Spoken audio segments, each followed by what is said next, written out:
So thank you for joining the Ethics and Philosophy of the Future's open discussion of the APF. We have a few events upcoming that you might be interested to join. We have Spiral to the Stars, a Friends of Foresight public event scheduled for August 20. You can learn more about the event on the APF website. For our members, we do have Futurist Roulette set for the last Thursday of this month, where you can meet with members on one-on-one discussions and get to know the other APF members from all over the world. And we also invite you to join the next First Friday scheduled for September 3rd, and we will be featuring Dr. Thomas Mengel, and he will be sharing more about his book, Leadership for the Future, which was just very recently published. Thank you very much, and I will turn you over to our organizers, Chris, Sylvia, Leon, and Rom. Thanks, Nicole. And welcome everyone. Let me see if I can share my screen here. So this is our second event. Our first one was last month and was more of an organizational event. We got everyone's input on kind of their thoughts on what we should be looking at and how we should organize. So for those that weren't here last time, Sylvia and I are kind of the organizers of this. So any suggestions, feel free to email us and contact us and let us know what, if you want to help and do a presentation, or if you have an idea about some of the output that we do as a group, please let us know. And again, any ideas about what we focus on and how we approach it, please let us know.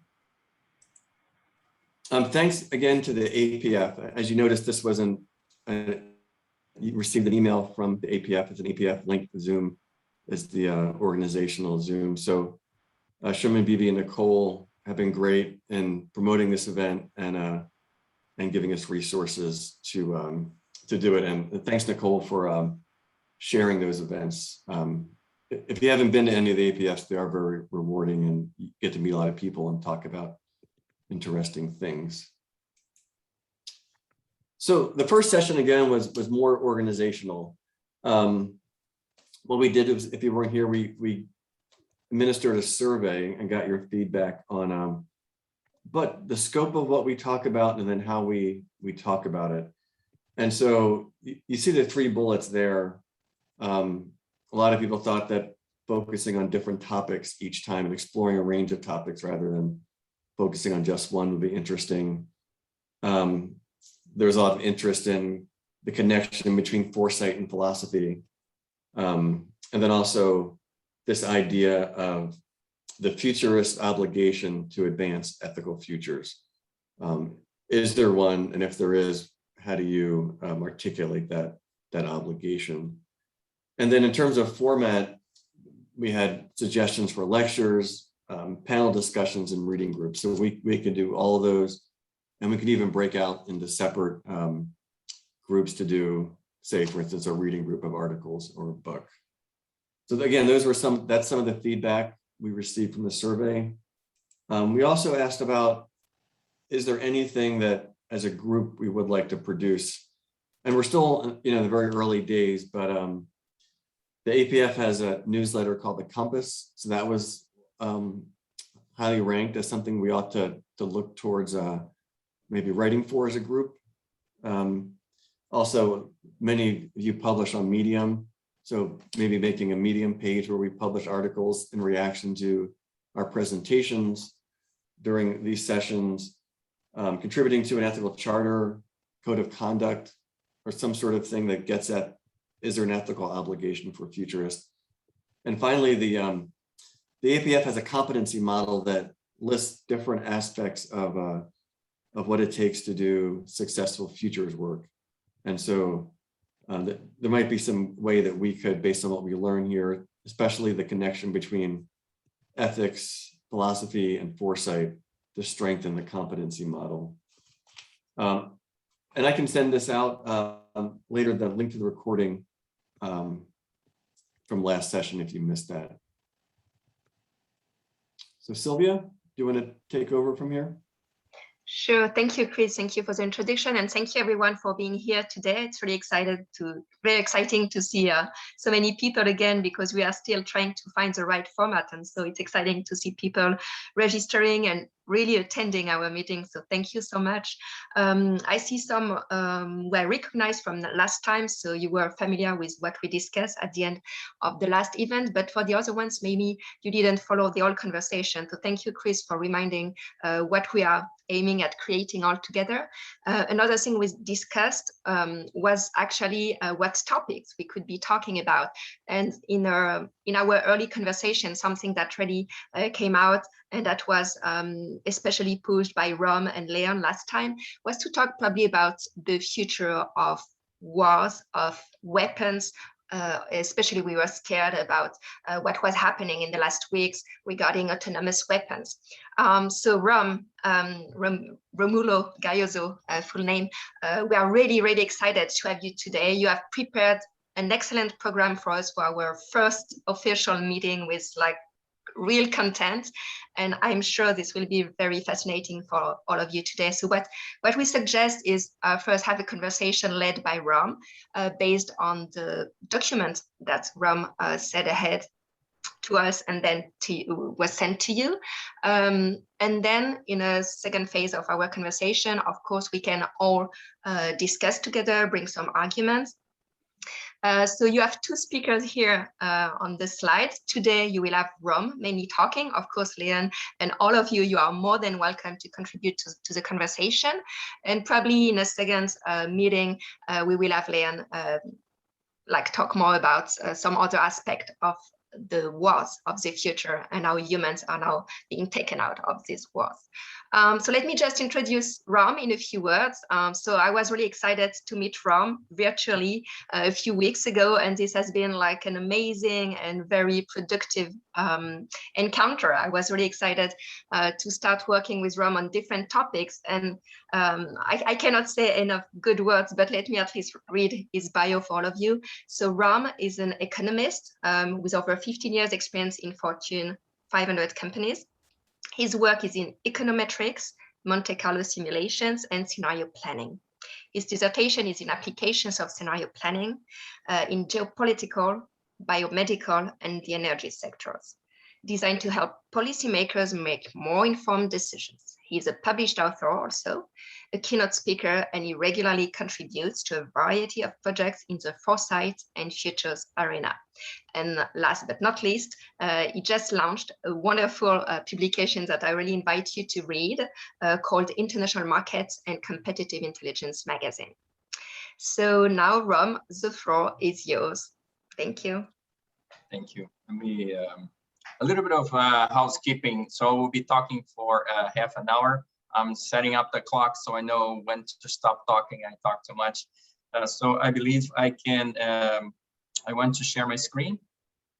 So I don't know if you had a chance to look at the document, but if you did not have a chance to look at the document, it's okay, no problem, because we're going to be, I will be basically presenting from the document itself.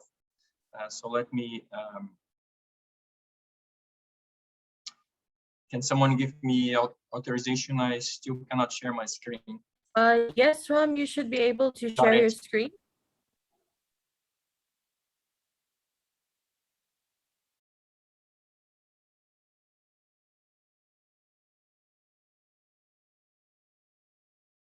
For some reason, everything disappeared in my end.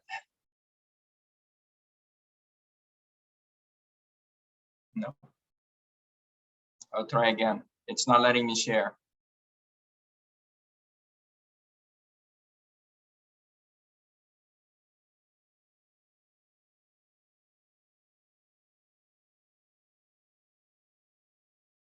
Can you guys see my screen? Visible? Okay, thank you so much. Okay, so now I can get started. So again, Rom Gayoso, I'm an economist.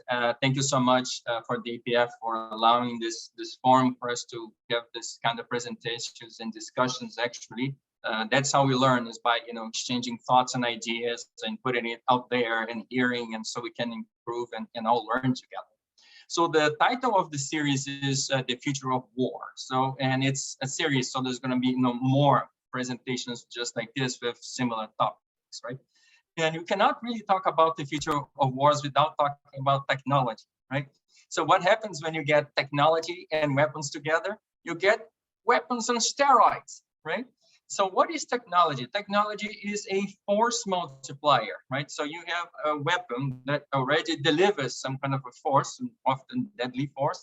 Now, this capability, this destruction capability is augmented by technology.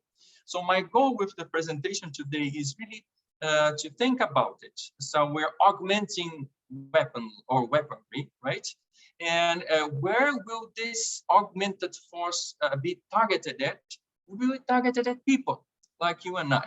So we as futurists have an obligation to think about what will happen, what kind of use will this augmented force weapon will have. So my goal of today is to think about we are doing things with technology. I'm not, and so the topic is drones, unsupervised drones. I'm not talking about the cute drone with the smiley face that delivers your hamburger or the book you ordered online. I'm talking about the drone with deadly capability, the drone that can take out a life. So I wanted to first tell you the logic of this presentation. So how was this organized? So my thought process, I'm following Luhmann's method. So Luhmann was a German writer, philosopher, and basically he gave up a recipe. He said the best way for us to understand that which is new is to look at it in respect to what we already know.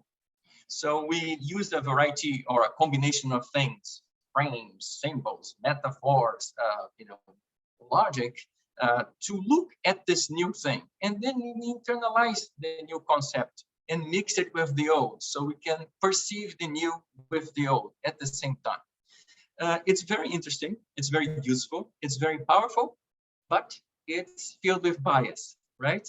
And so when we talk about frames and metaphors and symbols, they are culturally charged items or intellectual constructs. So the first thing I need to do today with you is to call out my bias, right? So like every one of you and I, myself, I have my own bias, right? So at times I would be appealing to the Romans. So why the Romans? They have this beautiful linear thought process where things happen precisely in a sequential order. And the Romans write absolutely everything down. Everything is coded and is written. So it's marvelous. At times I will be appealing to the Greeks. And so why the Greeks? Because the Greeks can deal with very complex thoughts and ideas with their circular thought process. So at times I'll be very direct, and at times I will be beating around the bush, but don't you worry, I will let it be very clear when I'm being direct and when I'm beating around the bush. Okay. So the second kind of bias that I need or would like to convey to you, my bias, right? So I'm following Luhmann's ideas. So I am telling you or creating frames to explain the future or explain technology or explain this new thing. And I'm criticizing somehow the use of this new thing according to a set of recipes that I already have. So this set of recipes that I have, it's what some people call, this is the Judeo-Christian perception of the world. I do not mean anything by it, okay? This is only the way, since Luhmann said, you tell the story the way you know how to tell a story, I will tell the story the way I'm most comfortable with. It does not mean this is a better perspective or, for that matter, a worse perspective than anybody else's view of the world. In fact, I hope you can look at this and tell me different ways in which you look at this and tell me a different story or use a different frame to tell exactly the same kind of a story, right? So again, I'm biased. I'm telling you what my biases are, and I'm following Luhmann's method. So I will be using frames and trying to position the new with the old, and I will be telling you as I go along. So the first thing I wanted to tell you is we are all futurists in the room. So I cannot do without a little bit of storytelling, right? So futurists get stories. We are storytellers. So I want to share with you basically a story. And let me bring a friend into the conversation. I hope you can see the good-looking guy behind me. So I'm going to tell you the story of the Golem of Prague. Okay. So what is this story? What is this all about? So one of the accounts of the creation, basically, is that the creator, when he decided to make us into beings, first, he picked up some clay and mixed with some water and made a clay figurine. Okay. So the clay figurine was sitting there, and then he blew life force into us, and we became animated, meaning we received soul, and we started wandering around. So if you fast forward thousands of years to the Middle Ages, a man called Yehuda Lov decided to do the same thing. So he went to the Vltava River and picked up some clay, and he went to the river and picked up some water and mixed the two things together and made this good-looking guy that is next to me here in my background, right? And that is the Golem. At that point, he was just a clay figurine, a clay doll, right? And then basically Yehuda looked at him and said, well, I have to give it a set of instructions. It must know what to do. It's a clay figurine, it's a doll. It does not know what to do. So he decided to resume or to synthesize all those sets of instructions into one word. So he took a parchment or a piece of paper, at that time was a parchment, and wrote a Hebrew word, emet, E-M-A-T, emet, that translates into truth, and put it into the mouth of the golem, closed the mouth of the golem, and blew into it. Then the figurine became animated. So the golem came into being and started wandering around. But the problem was the golem was clumsy. It did not really know what to do. It did not know what it was doing or why or how. So it caused a lot of death and destruction. So much so, the people got upset and went back to Yehuda Lov and said, listen, you have to shut it down. There's too much death. There's too much destruction. Shut it down. Then Yehuda gave it some very careful thought and said, okay, I'm going to shut it down. So he went back to the creature, to the golem, picked up the piece of paper, which had the word emet written in it, and crossed out the first letter. So emet, which means truth in Hebrew, became met, which means dead or death in Hebrew. He put the paper back into the golem's mouth, shut the mouth, and the golem died. The golem ceased. Okay, but the pile of rubble was so big and so large, it fell onto Yehuda and killed him in the process. So a couple of things are important on this story. One, it is an object, a clay figurine, that becomes somehow animated. There is someone that causes the animation to take place, right? And that someone wrote a set of instructions and gave it to the golem. So the golem executed instructions or sets of instructions. So let's talk a little bit about drone technology. Okay? I hope you can see my screen clearly. It's the largest font I can use. So this is a simplified sketch of drone technology, and there are three key elements here. Number one, in the center, you see the drone flying around. It's kind of cute. It's not ugly looking. It has a camera, so it can recognize its surroundings. And flying over it, there is a GPS, global positioning satellite, so that the drone knows where it is. It's not different from your Google Maps. The drone must know where is it coming from, where is it going, and how it's going to get there. Okay? The other piece of equipment is here on the left-hand side. It's called the base station. That's where the operator sits. The operator is someone literally sitting in a room with a joystick, pushing buttons, telling the drone, fly higher, fly lower, turn left, turn right, do this and do that. Now, if you want to mess up the story a little bit, well, you can jam the signals. So this is a jamming station. So it's a tool used for the military. There are aggression that needs to take place. Perhaps I want to neutralize the drone. I will jam the signal. I will send a pulse between the drone and the GPS. So now the drone, if I jam that signal, the drone does not know where is it going or where it is. So it does not know what to do. Alternatively, I can jam the other signal between the base station and the drone. Now the person's pushing the joystick, but the drone's not receiving the command. The drone does not know what to do. It's clumsy. It's dumb. It just flies around until the battery, runs out and it falls to the ground. Okay. So what is new? What is special about this technology? It is called true autonomy. Now let me go back to my Golem. True, emet. It's true autonomy. And what true autonomy means is the following. It is a piece of software. It is AI that is uploaded into the drone. Now it is a map.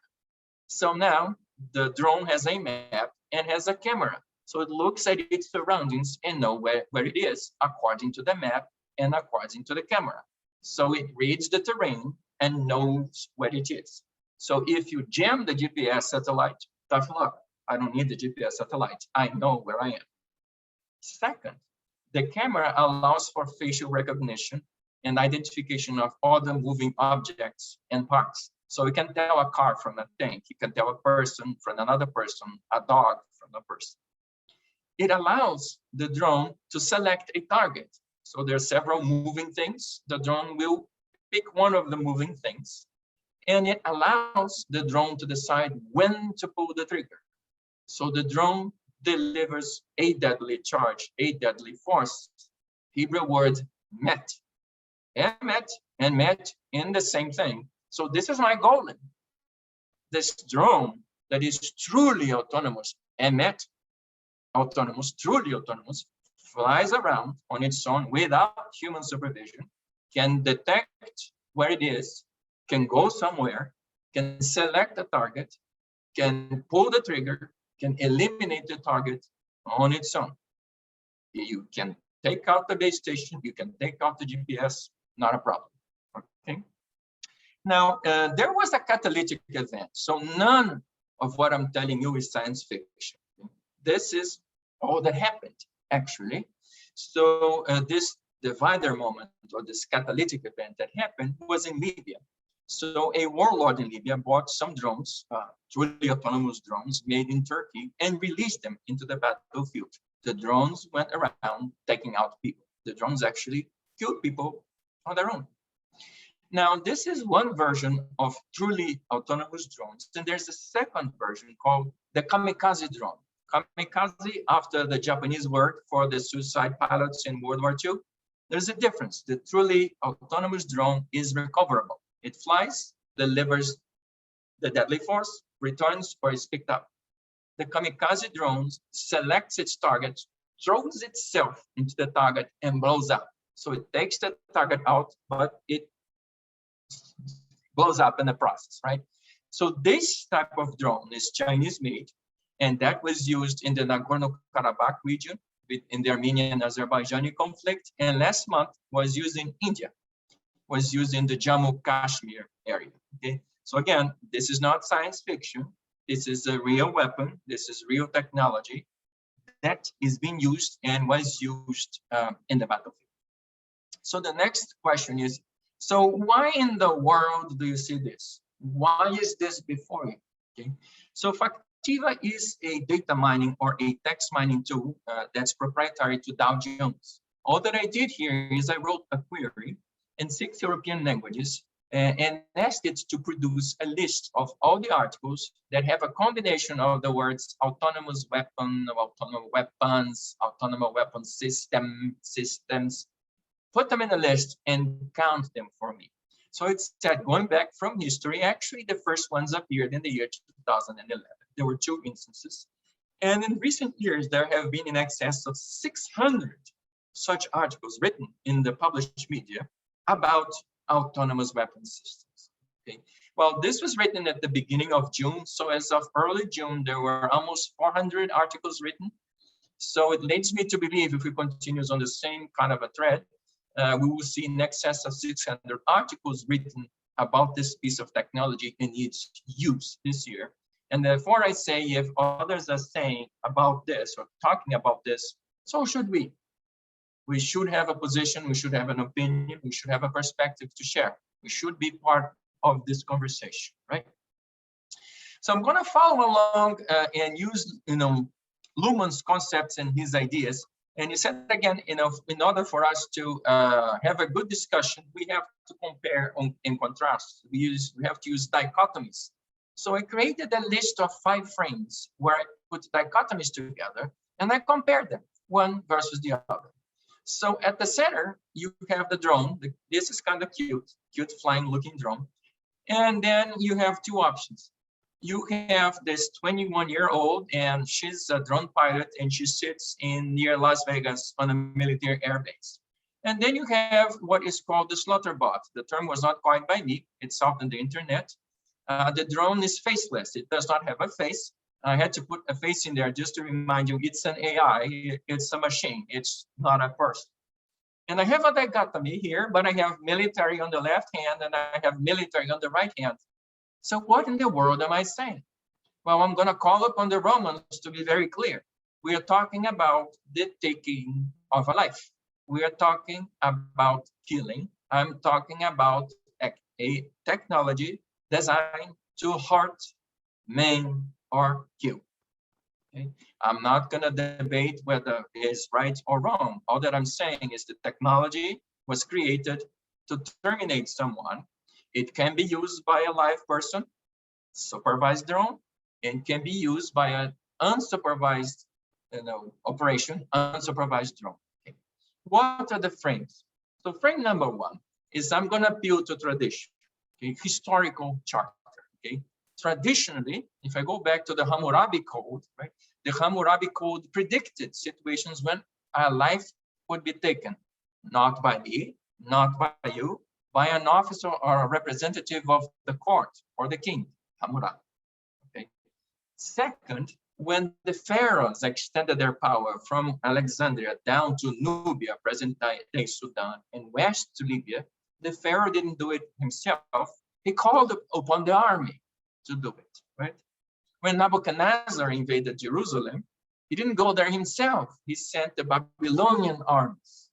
When Cato, the orator in the Roman Senate, called for the destruction of Carthage, he said, "Delenda Carthago," which means destroy Carthage, right? He actually said, "Decapitate Scipio, the African, the general in charge of the Carthaginian forces." But he himself was a senator. He had the Roman legions go into Carthage, defeat the Carthaginian army, and decapitate Scipio. Now, so this is the traditional model. The traditional charter of life-taking has been, for thousands of years, sitting or imposed into the militaries. Now we have this emerging model. So here in the United States, when we talk about the gun debate, we say guns do not kill people. People kill people. Someone pulled the trigger. Now I have a gun that picks up after itself, loads itself, does not walk around, but flies around, decides who to kill, and kills someone. Okay? That's the emerging model. So the question is, acceptable, not acceptable? Okay. Second frame, legitimacy. Okay. In this case, when you think about the military, that is a constitutional actor. The Constitution predicts or accepts or enacts the military to exist. It doesn't exist on our own. It exists according to a set of rules, accepted rules by society. If you want to go back to Robespierre and le droit de loi, it's predicted. Okay. Now, if you look to the other column, the person who used this technology was not part of the government in Libya, is a terrorist, someone who's trying to overthrow the government. So I have this pirate in there to signal the military pilot sitting in a base in Las Vegas has a constitutional charter and historical charter. It is a legitimate application. And the person who deployed it in Libya does not. In terms of accountability, the third frame, right? This person has a military ID. It's identifiable. She sits in a military base surrounded by other pilots with an intelligence officer in the room and people all the way to the commander in the base in the same room, okay, or in the same location, right? The ones who is accountable in the case of the unsupervised drone, the one who made it, the one who sold it, the one who bought it, the one who used it. If you can think about my drone, and I think of Yehuda enabled the Golem to walk. I'm going to put my finger on the programmer. The programmer wrote the sets of instructions that allowed the drone to be truly autonomous. The military pilot is a moral agent. Why? It has the military code of conduct on top of her, right? And there are rules of engagement. If a child walks in front of the drone and the drone is being piloted by her, she's not going to fire the weapon, okay? Because she's a moral agent. On the other hand, all that you see here is someone with a megaphone. The drone, like the Golem, could only do what it was enabled to do. And in this case, it is amoral. It does not have a set of morals. I'm not saying it's immoral. I'm just saying it has no morals. It has no code of conduct. It doesn't answer to anyone. It was programmed to execute a function. It goes around and does what it can. It does what it does. Last but not least, the drone pilot is a sentient being. It's a real person. She has awareness of pain and suffering. She was trained in the military. She knows when you pull the trigger or when you basically use a grenade or something like that, you're inflicting bodily harm, pain and suffering, right? The drone does not have awareness of pain and suffering. I use the word animated object because I did not have a better word to use. Animated object is not a good word, okay? The word animated comes from Latin anima, or soul, okay? The drone does not have a soul, okay? It can move, it moves around, but it's soulless. I just did not have a better word to describe the drone. I want to talk to you a little bit about trends. So what is the outcome of all of this? This new deadly weapon with augmented force capabilities. Well, a couple of things are going on, right?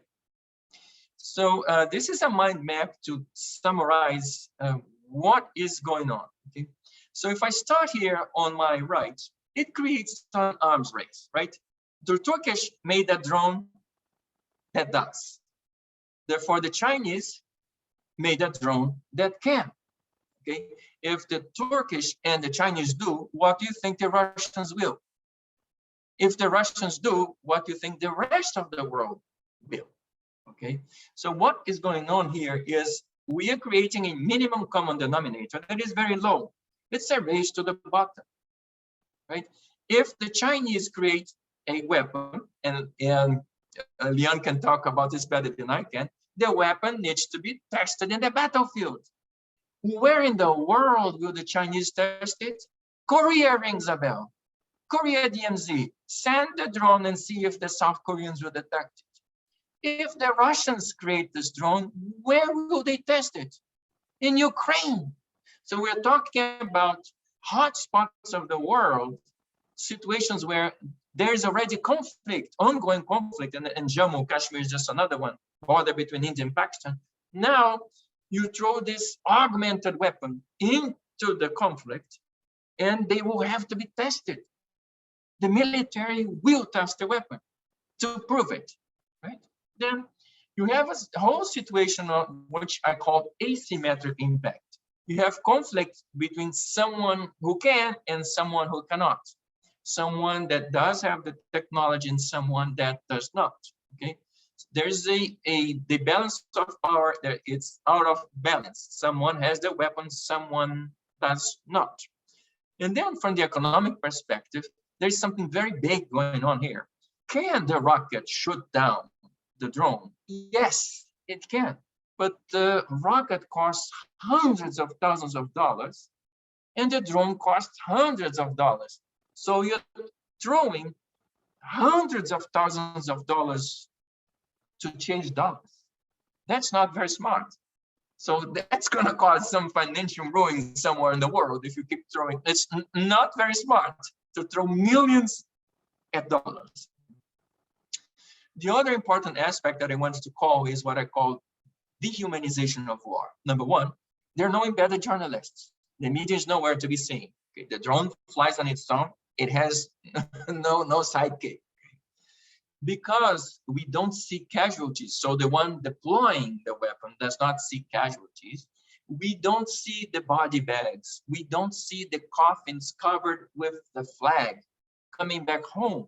We don't see that. So there's a temptation to say this is invisible. It happens somewhere in a far-flung region of the world where our people did not die. So we start to discount the fact that people are dying. We start to dehumanize war or think it's somewhat acceptable or not as painful. It's a dangerous kind of trend. Okay. This kind of weapon is not conventional by any stretch of the imagination. This is a terror weapon. It is designed to create chaos. So imagine you and I are sitting here in a city and the enemy just released a swarm of drones towards us. Okay, who will the drone take out? You, I, the police, the fire brigade? Who? We're all targets. This was designed to create panic, mass panic, chaos, terror. Okay, this is a weapon of terror. Okay. Last but not least, this is going out of control. It is one thing to have the people who have thousands of years of charter and mandate to control this technology and now give it to someone who has not. Okay, there is no accountability model. We can't even, it took the United Nations 1 year to produce that report that I'm mentioning to you, because they have to check and double check and go around. No accountability, no traceability, little to no oversight. Okay, and this technology was not just a little bit autonomous, it's truly autonomous. And this autonomy is gonna go on. It's technology, folks. Technology will evolve. This technology, this Golem here, will be more autonomous, will be more deadly, and will be more uncontrollable. Okay? So in closing, I wanted to bring you some thoughts. Number one, okay, when you think of it, the drone that flies is a turkey, no pun intended. It is a 50-pounder. Can you and I take the turkey on a fist fight? Yes, we can, especially here in the United States. Well, we'll shoot back. It shoots at us, we shoot back. Okay? The new technology is a tank. They're making an M1 Abrams drone, okay? Now, if you put this in through AI, now you have a 50-ton piece of equipment with a 120mm cannon driving around. Okay, this is a type of technology that no civilian can stop. Okay? We cannot stop this if it goes into our towns. Our cities in the US are built with wood. Okay, the M1 Abrams tank can just race through entire neighborhoods unopposed. The last thing I wanted to show you is one of the most well-known pictures of our times. This is Chiang Mai Square. If you recall, the Chinese were peacefully protesting in Beijing, and the Chinese government decided to quiet the protest. The Chinese government called into troops that came from Western China. Okay? They do not speak Mandarin, and they are not Han. They were told, go around, and those are counter-revolutionaries. Do away with these people. And they did, right? But up until this situation happened, there was a column of tanks being driven into Tiananmen Square, and this lone Chinese guy decided to stand his ground.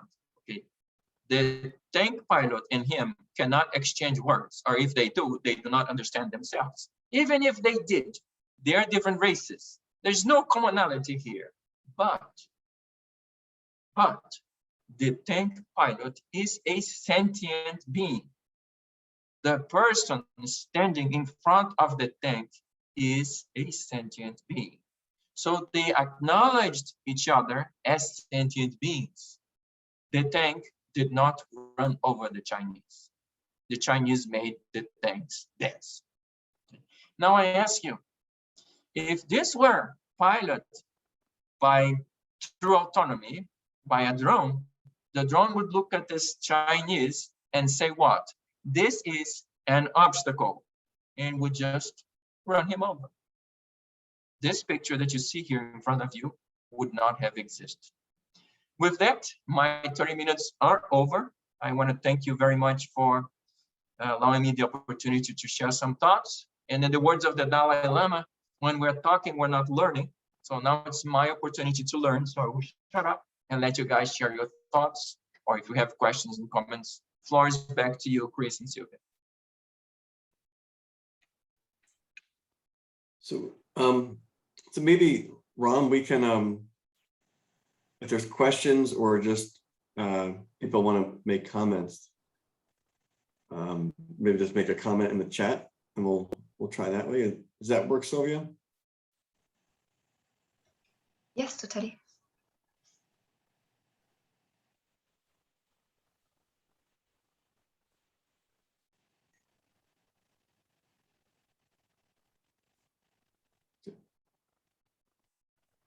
I'll make a quick general comment just to, I guess, kick things off. And it's really over a general principle concerning technological development. That being that virtually every significant technological development that you can think of, from the development of the aircraft and aerospace in general to the internet, was initially developed for military applications. So we always have that sort of lurking. And furthermore, there isn't a new weapons technology that has ever been developed that hasn't been used, ranging from biological weapons, chemical weapons, and atomic nuclear weapons. So I find, again, I'm just sort of laying that sort of foundation. It's consistent with, I think, the theme of this talk. And where we move forward, I think, really has to do with a larger discussion on the drivers of technological innovation, and the implicit driver being, in many cases, national defense. So I just wanted to kind of put that out there, and maybe the rest of us can kind of pick up on variations on that theme. Thanks.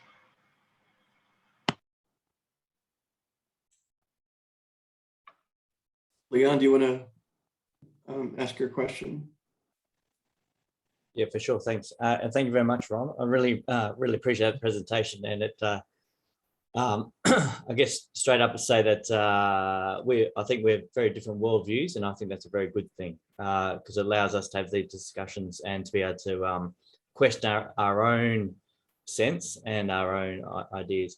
I just had an initial question. There's a whole bunch of stuff there to unpack, which I really enjoy. But the first one is: are you suggesting true autonomy, in your words, when you say true autonomy, is that equivalent to artificial intelligence, or do you see that that's on a different part of on that scale?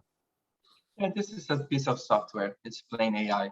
So the first part was actually allowing you to recognize the terrain. So you upload the terrain map. It's just a map, geo positioning. So even if you jam the signal, it can. And because, so if you recall, the Chinese arrested people in Hong Kong that were wearing masks and face coverings because they took pictures of corneas, right?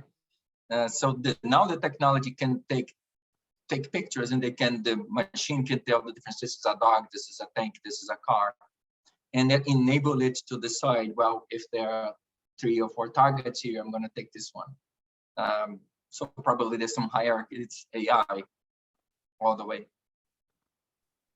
Okay, and I think, and Sylvia just put that point there, the idea of understanding the scale, particularly from automatic, autonomous, artificial intelligence, is quite important to be part of this, any sort of discussion when it comes to artificial intelligence, just so we're not conflating very, very different ideas, and certainly the view of a lot of people that I work with is artificial intelligence is, you know, it's still way down the future. We're not even there yet.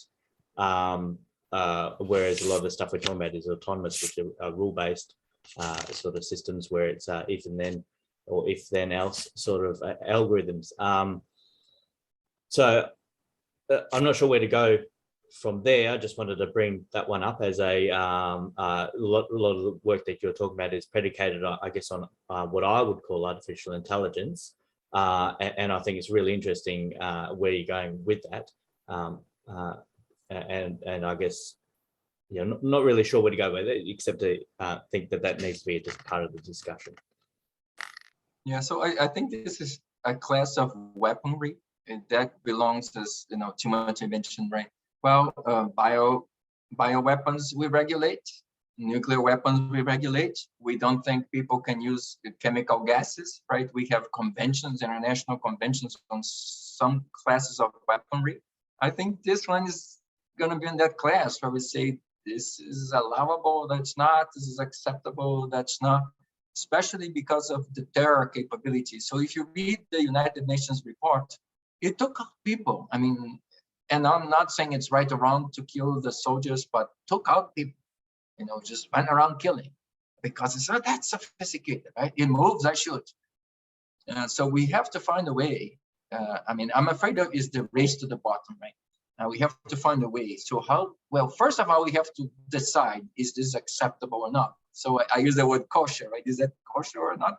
Is that acceptable?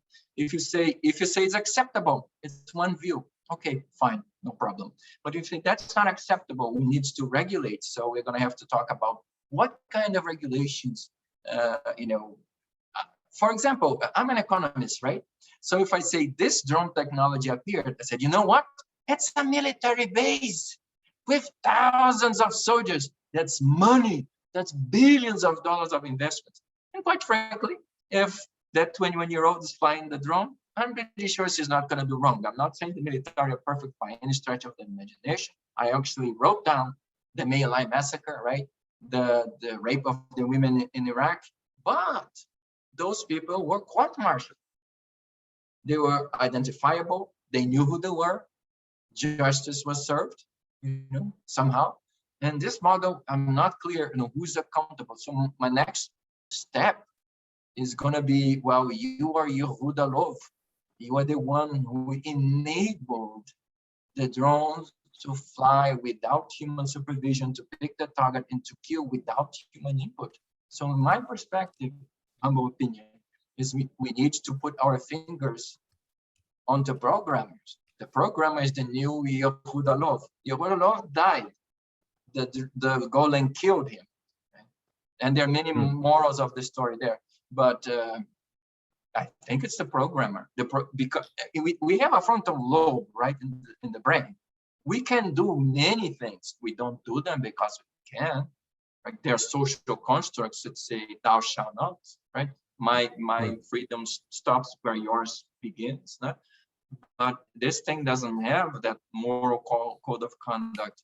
And again, it's a new model. For thousands of years, we, right or wrong, we entrusted a class of people to control this. Now we're going to take it away from them, and we're going to give to somebody else who we don't know who that somebody else is. What if it's a drug dealer? Okay. What if it's someone in the Middle East and they decide I will go take out, I will release it in Berlin or in Washington, right? If I may interrupt, Ron. Go ahead. Thank you. I just saw Robert Coombs's comment about bad actors, and that reminded me of another key assumption that we need to always, I believe we need to always question, is that when we're talking about ethics, about what is the right thing to do or the right behavior, what is the good behavior, that is so subjective. And understanding everyone's different worldviews of, you know, someone's terrorist is another one's freedom fighter sort of thing. So people coming in from very different points of view, and the value of life is very different depending on the society that you may be in. And so whenever we're addressing, certainly with it, when it comes to ethics and the use of any sort of autonomous sort of weapons, it's very hard for us. We can only really apply our own, I guess, virtues or our own ideas onto that. And I just wanted to, so both Rom and I aren't doing all the talking. I'd like to invite Robert or perhaps James to make some comment on. I had a very good comment in there in the chat. Where's James?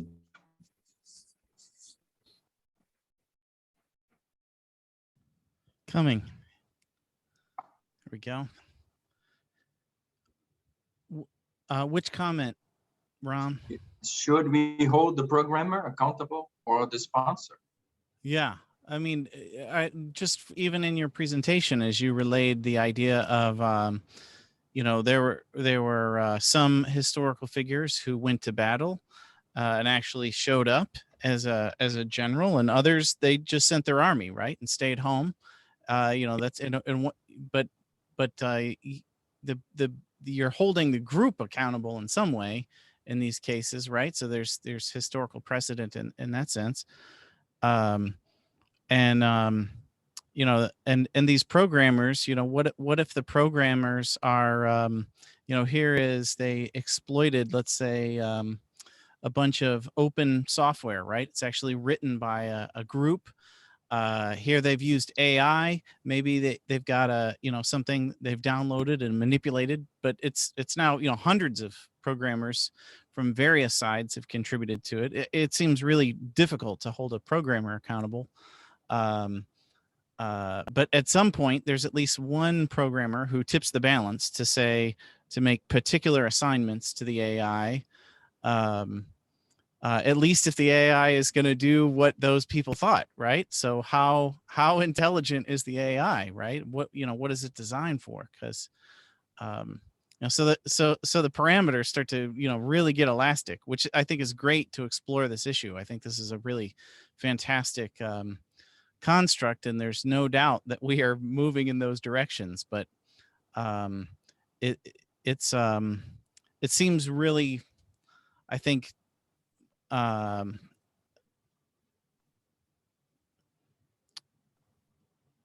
a minimum, I think the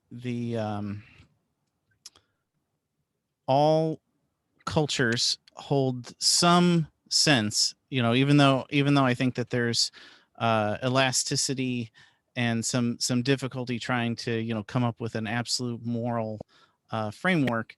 It's really hard to find people who don't think that murder is wrong in general. On you know, of course, what constitutes murder, that you know, gets a little bit tricky there, you know, but there's definitely a you know, some commonality on the frameworks there, and there could be a right after all about, you know, maybe we just shouldn't murder, period, right? Maybe that should be the case, and the people who disagree, well, I guess they won't be upset if they get killed in the conflict. I don't know, but but I do think as futurists, you know, that at some point, I think it's really hard to come at this as methodologically without particulars, right? I think from an epistemic standpoint, I think we need to build our case from particular examples, because otherwise this thing just becomes so amorphic that we won't get enough traction to you know, get a robust discussion there. So I don't know, there's some comments, maybe that's helpful. Elaine, you had a comment?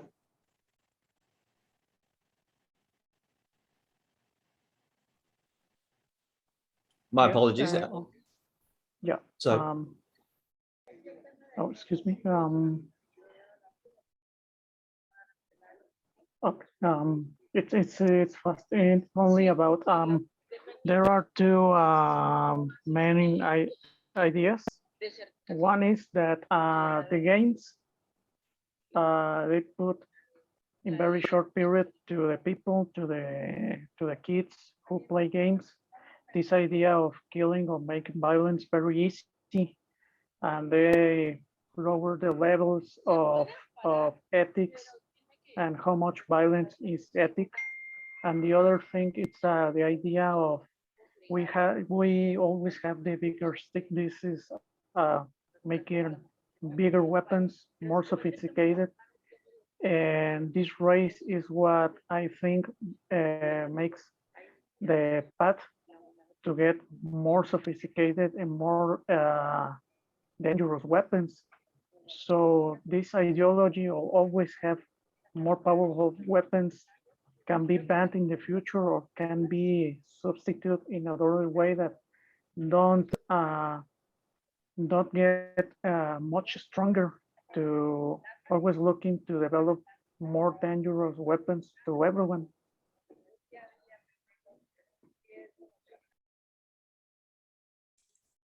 Jane, I know you had a couple comments. Do you want to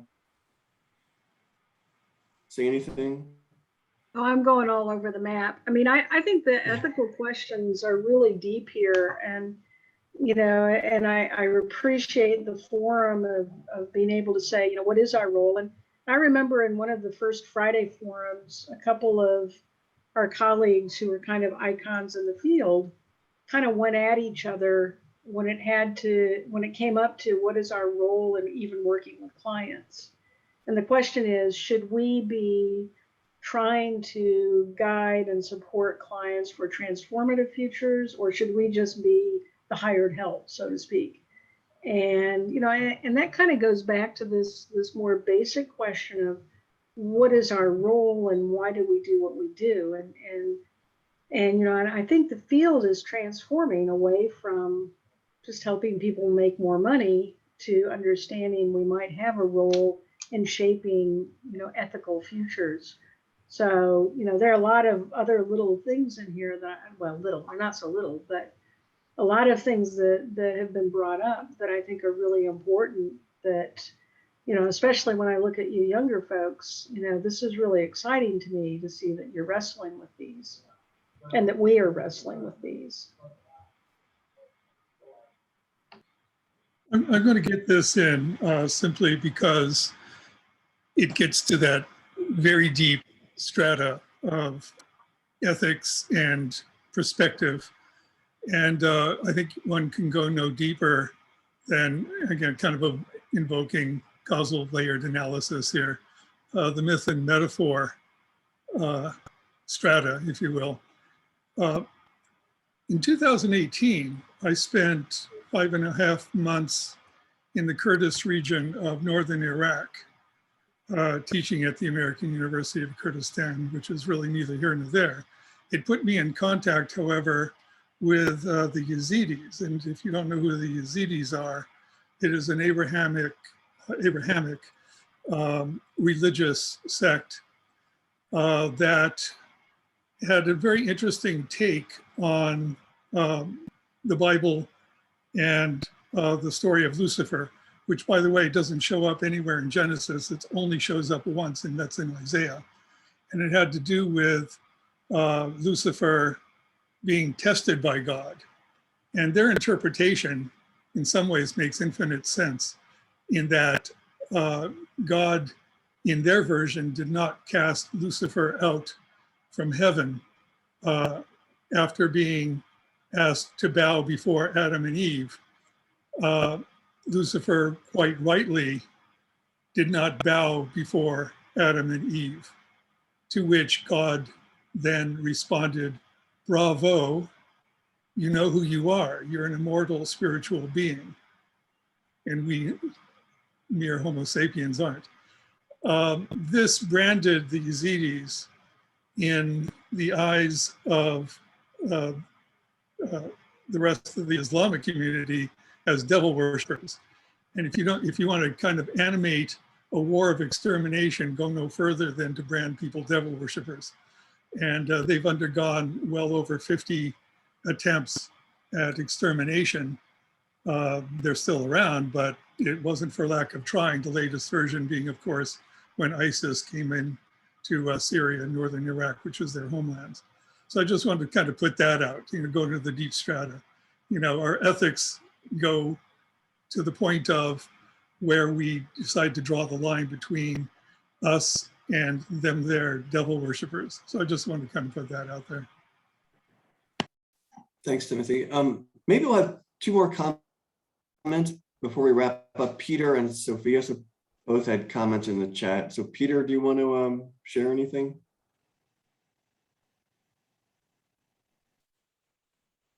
Well, I was just observing that we can't rely on bad actors, terrorists and the like, to follow any regulations that we put into place. So therefore, we have to assume that there are going to be actors no matter what we do in terms of regulating the civilized world, who are going to go and deploy these technologies as soon as they can figure out how to enable them. Also, it's problematic to blame the programmer because there are going to be many instances where the program might have certain design operation parameters associated with it. For instance, this AI is reliable if used during the day, and someone might come along and deploy the AI and use it at night when there's insufficient light for its friend or foe detector to properly classify individuals. And to say that it's the programmer's fault now that something bad happened is just not appropriate. You really have to look at the entire context of the usage.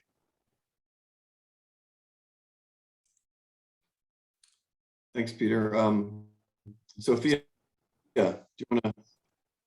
Yeah, I was just saying that I'm still relatively new to Futures and Foresight, only about 2 years in, but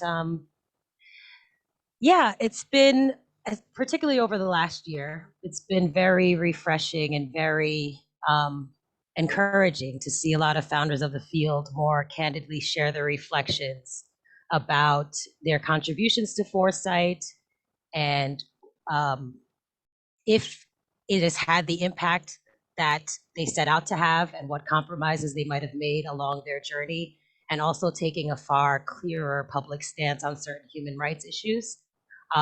Especially, I mean, you can listen to FuturePod. Over the last year, it's changed significantly, and they've actually made very definitive statements about what they aim to do in the future. So with certain issues like this one, and ones where human life, especially particularly vulnerable people, are at stake, I do think we have a responsibility now as a newcomer to the field. It's hard because you don't want to close doors and you don't want to get yourself stopped in your tracks before you start. But it's nice to have people. I'm opening those conversations. It helps me to be more confident about what I might be able to say and what I might be able to advocate for. And I do ultimately think we have a responsibility to be very clear on our stance on certain issues and not necessarily beat around the bush. Certain people, even in private conversations, have talked about now that they are in a position, they don't need those corporate contracts anymore. They've reached a level of success where they can say what they want. So it took a long time, but we're in a very, very precarious position now. So what was compromised all these decades, that remains to be seen, but it's never too late. So I hope that more people will be compelled to, I don't know, put some skin in the game.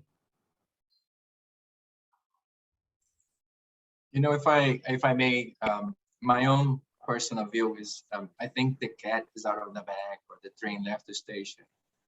The technology is deployed. Okay? It's not a future. Now it's past. We don't have much more we can do. Unfortunately, I mean, we can try to regulate. I think we have to point this thing out.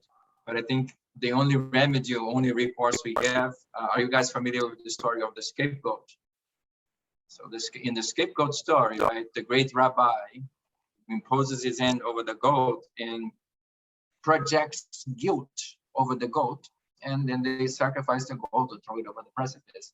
So the only thing we can do now is guilt trip someone, saying, you are responsible for this. We have to find a culprit. I think the dam broke, the waters are running, and they're going to run over us, because our people will be the victims of I mean, people in general, right? The people in Libya are our people the same way that the people in South Sudan, or the people, the Azeris there in Syria. People are going to die because this technology is out there and it's going to be used like this. Again, it's out there. We have to face it. It's a reality. Thanks, Rom. Yeah, thanks for a great presentation and a great discussion. And I think, some of these issues are coming up not quite the same, but with autonomous vehicles, like the idea of accountability and who's responsible if one hits someone, there's an accident. So I think there's some overlap, but of course it's much different because the weapons are intended to kill rather than accidentally. Sylvia, do you want me to share the slide? Yeah, definitely. Thank you so much. We'll try to wrap up the conversation. So we tried to gather, hopefully, most of your ideas in one slide, so that we gather the main questions we had today, and we can also discuss what kind of pursuing conversation we would like to have on this. So I don't know, yeah, if we can say that would be wonderful. Thank you, Chris.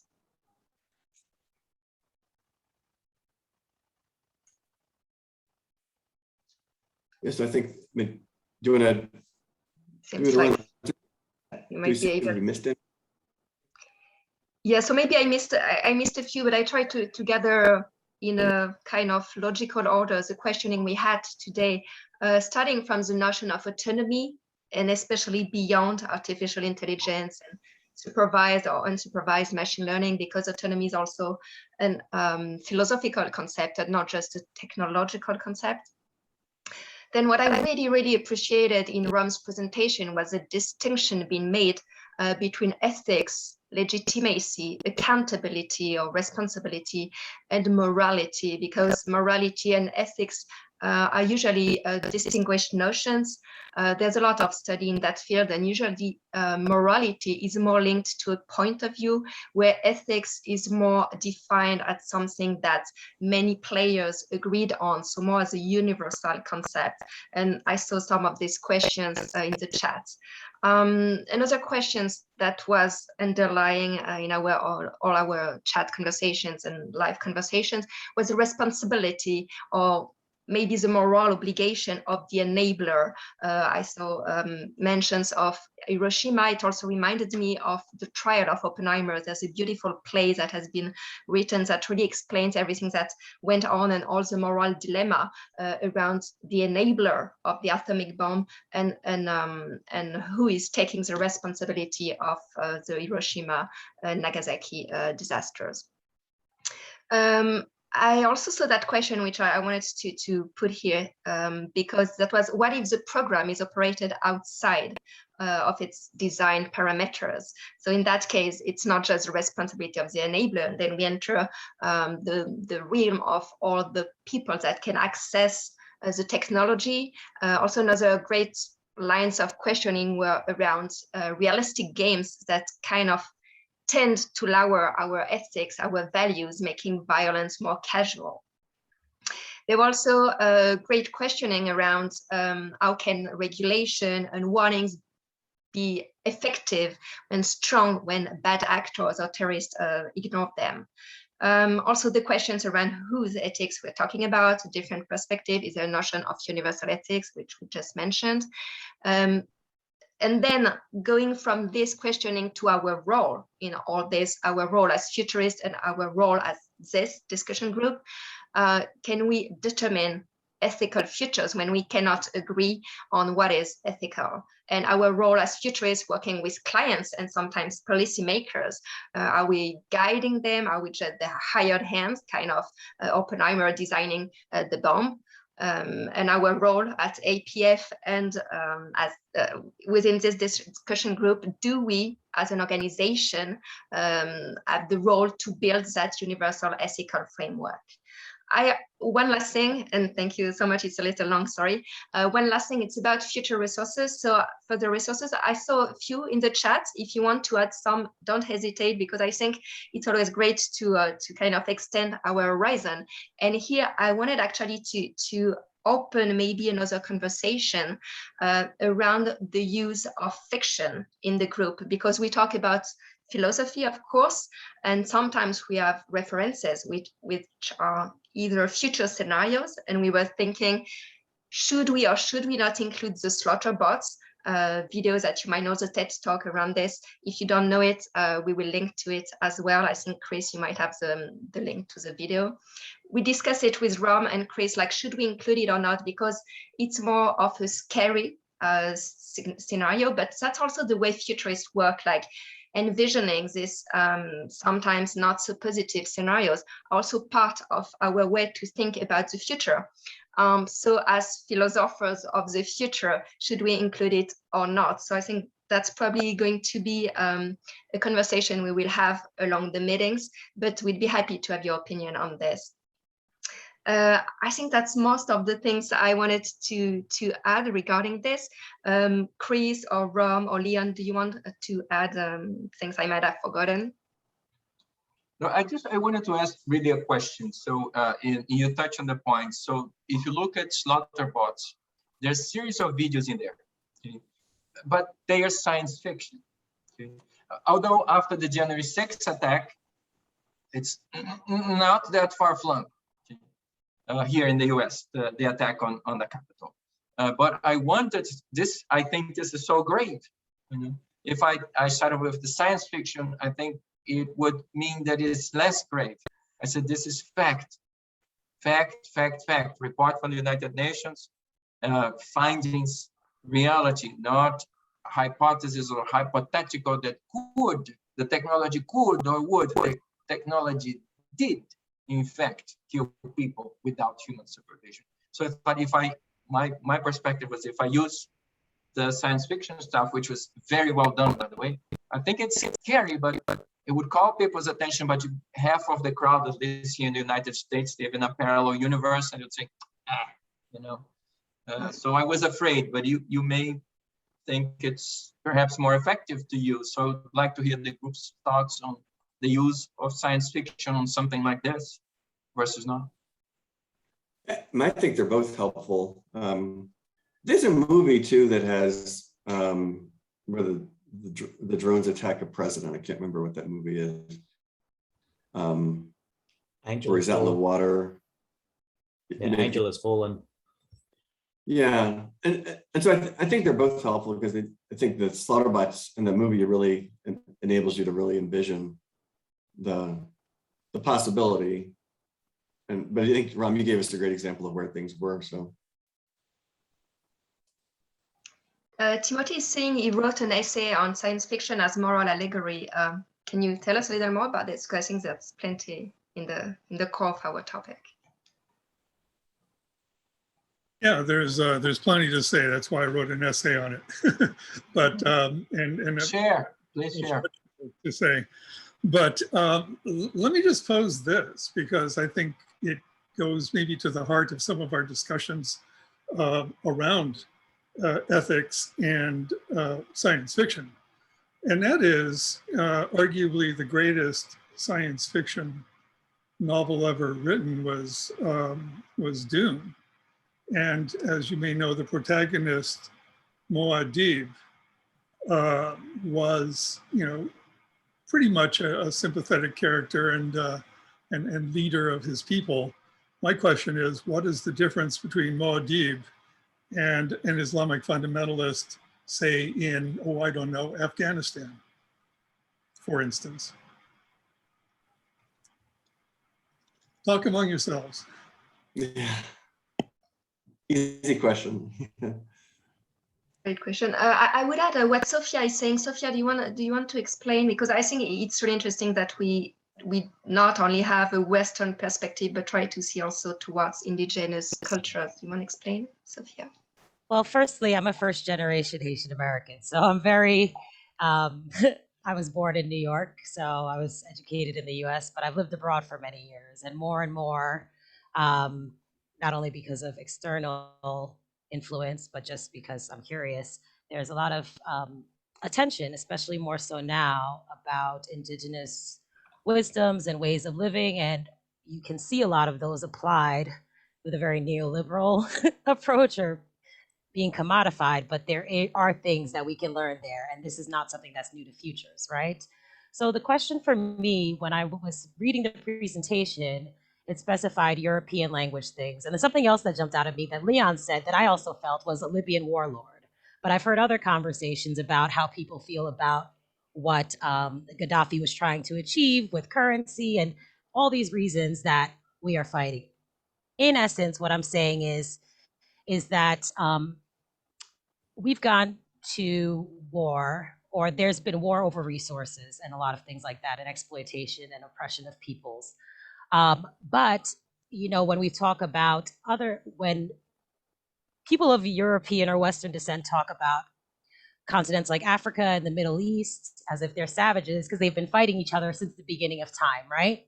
So there's this dichotomy. There's this ancient indigenous wisdom in terms of the environment and in terms of how they establish community, what are we not seeing there about when they thought it was acceptable to kill somebody, right? Because yes, we know that tribes did go to war, and that's somewhat acceptable, right? So is there anything that we can learn from those rather than the Hammurabi Code, rather than the Greco-Roman framing? What can we learn about why tribal people were fighting back in the days? And also about indigenous futurisms. There's a lot of different cultural futurisms. I'm going to plug something here. I'm co-director and curating a few sessions for APFN, and we're going live today. I'm super excited about these cultural narrative sessions I'm curating. We have some amazing people who are going to present Arab futurisms, indigenous futurisms, Maori futurisms. So they're definitely talking about these technologies. I would love to hear how they are talking about these technologies in their science fiction creations. So yeah, I think it would be interesting. I can't help you with the other languages. Unfortunately, I speak Haitian Creole, and I don't know if they're talking about drones there, but it would be super interesting to me to hear what people are saying from different continents and in different languages. Too bad that Bibi is not here today, because I think that's also yeah, Bibi would be interesting to have here as well. So yeah, maybe that's those are my something thoughts. we could, Yeah, and also the last thing is, how has colonization and imperialism possibly changed these cultural codes about killing people, right? So maybe it started as one thing, but colonization has very deep and entrenching impacts, and cultures have changed over time. So has it changed? Like if, for example, well, I don't know, people in the Middle East use drones. So that's a very simple example, but is that a departure from the reasons why that they once thought it was okay to be at war with each other? So how has their culture shifted?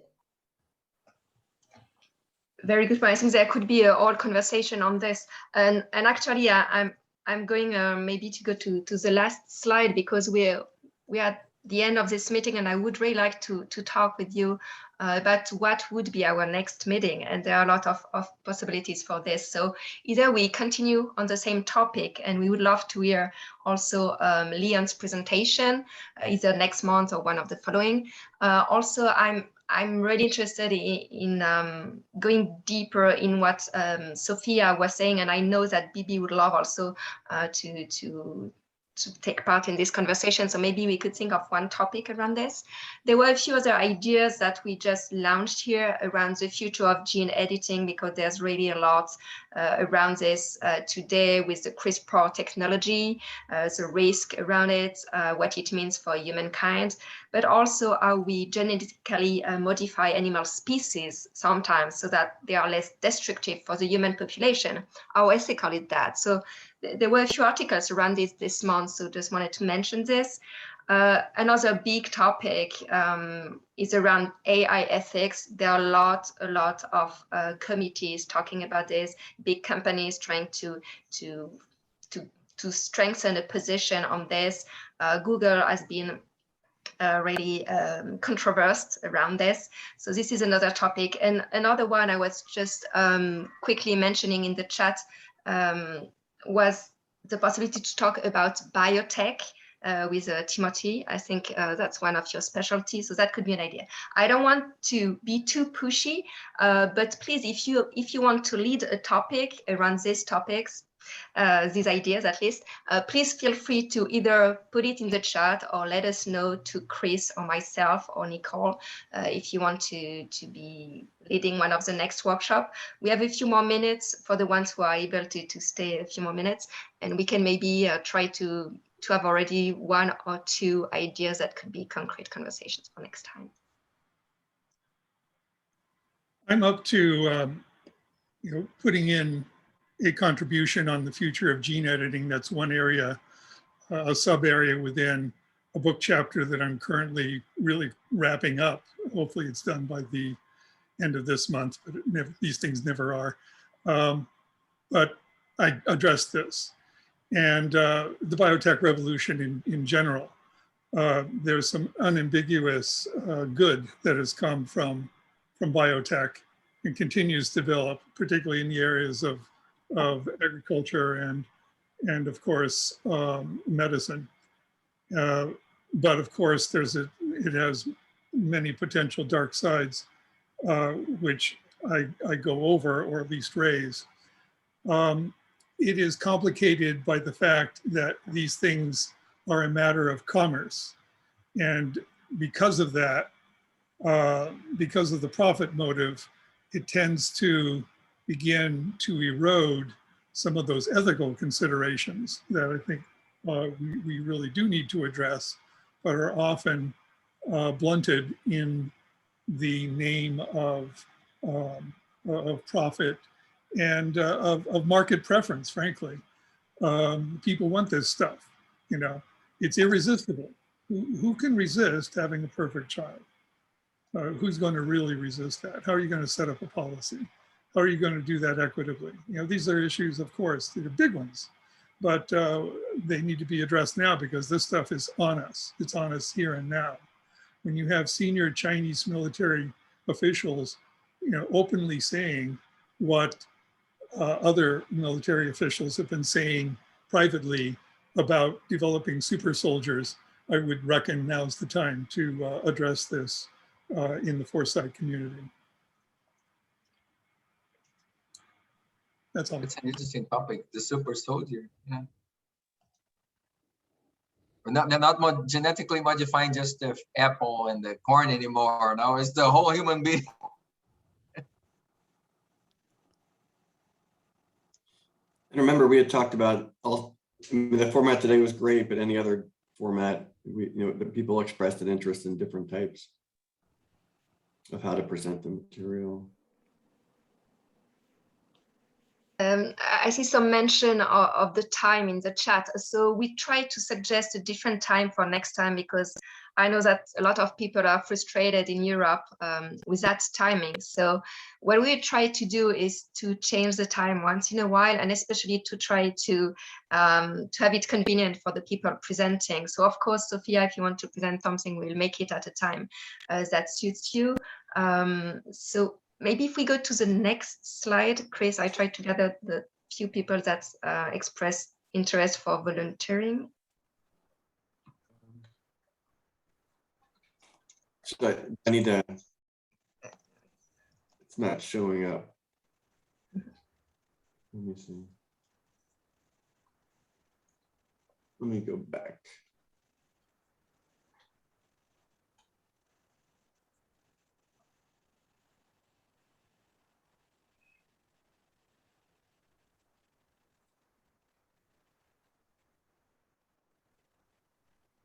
There we go.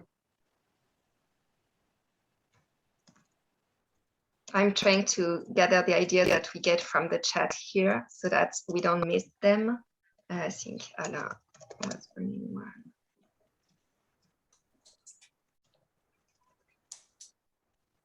Yeah, so these are, it's not updated.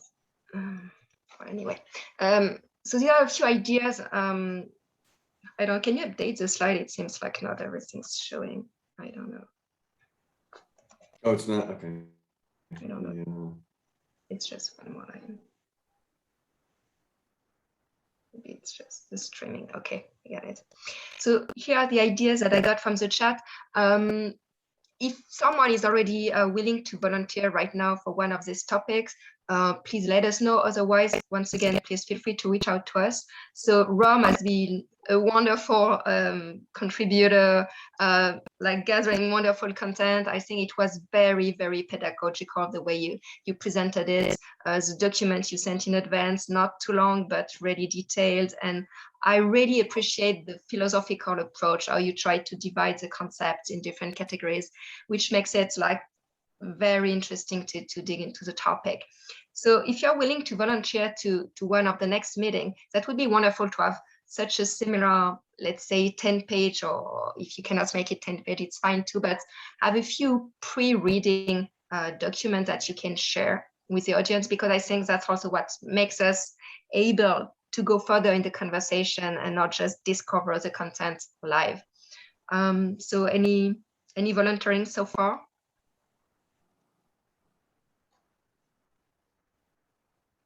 Maybe one main question would be, do you want to go on with ethics of wars and the topic of justified violence?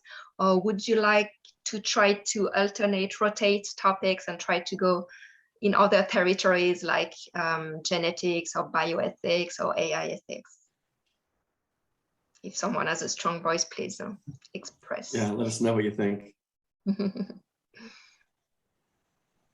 Look, while I like the ethics of war, I very much am interested in the development of artificial intelligence, particularly looking at how how you can create, I guess, values for artificial intelligence, so that when you get to the situation that Rom has been proposing, you actually have it's not quite sentience, but there is a sense of normality or something, artificial intelligence values that align with that human society as well. That'd be something interesting to hear. Wonderful. So what I hear from trying to once again sum up what I'm reading, maybe next time we could have a different topic, and I'm thinking of bioethics with Timothy Dolan, as you seem to be able to do it if we are on Oregon time.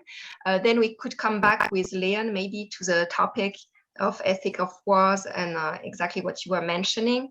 And maybe after we have 2, 3, 4 sessions, Sophia, I think that would be really interesting, maybe also connecting with Bibi, but on having different point of view and really asking ourselves, in the first meetings we have, aren't we too much Western centric? How could we try to be more diverse in the way we think about those kind of topics? Would that be a good program? Timothy, are you able to share a draft of your chapter with everyone, or is it suitable for this sort of audience? It's still in process, but I could probably cut and paste something that, would provide a very useful outline. So I'd be happy to do that. Let me know where to send it and I'll send it.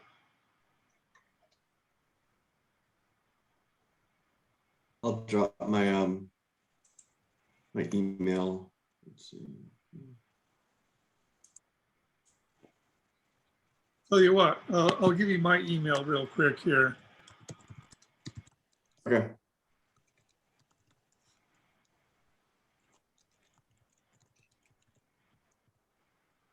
Oh, wonderful, Rose. Once again, Chris, sorry, if you can update the slide, I've been trying to put them on so that we can have a tentative schedule. I don't know if everybody can see it. It takes a while to update.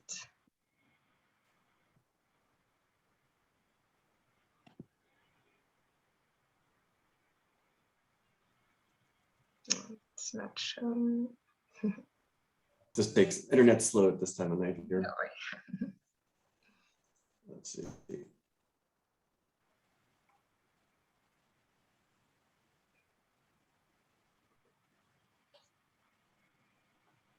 Okay, so here are the months I was suggesting. So bioethics, probably September. Ruth, you seem to be mentioning that you have an event coming up, so that could be good maybe to have you in October. Sophia, you were saying October or November, so maybe we could have you in November, and then come back to ethic of wars in December, so that we have this rotation that Peter, for example, was proposing. Alain, I don't know how to say. If you want, either you can join with Leon, or we can have a dedicated topic for you. Just let us know. But I think if we can already have like the 3, 4 next meeting scheduled, that's amazing. I wasn't expecting so much, so that would be wonderful if we can have this scheduled until the end of the year. Yes. If you want, I can take that topic for the next session. I think I can make it. There'll be no problem about it. So around justified violence, you were saying, is it a broader topic, or would it be linked to ethic of wars? Where would you see it fit? I think maybe as a question on how is seen ethically, how is seen the violence in maybe in literature, in movies, and in culture, because there's this kind of behavior it's seen like a heroic or seeing as wrong as it must be, that violence, it's only makes more violence. Very good topic. Sylvia, maybe Yeah, go ahead, please. I was gonna say what I could maybe get the four of us, Leon, Eileen, and us two on an email, and we can figure out maybe if those two should go together or separate them. Like maybe December, January, or both in December. Okay. Yeah, I think in the meantime we have plenty to discuss. But that's always good to have a little housekeeping at the end of the meeting when we can all talk live. Sometimes it's easier than a lot of emails. But I think we already have a plan, and I want really to thank you all for your active contribution. I think that was personally very instructive, and I really enjoyed the conversation. I want to thank again Rom, who has done an amazing job, like putting together the document and leading the conversation and bringing so many things to our attention. And thank you, of course, to APF to supporting us. Thank you, Chris, for co-organizing, and thank you to all attendees today. And we will send the follow-up emails with a few resources and the main elements from today's conversation. Thanks, everyone. Great to see you. Thank you. Thank you. Thank you so much. Thank you, everyone.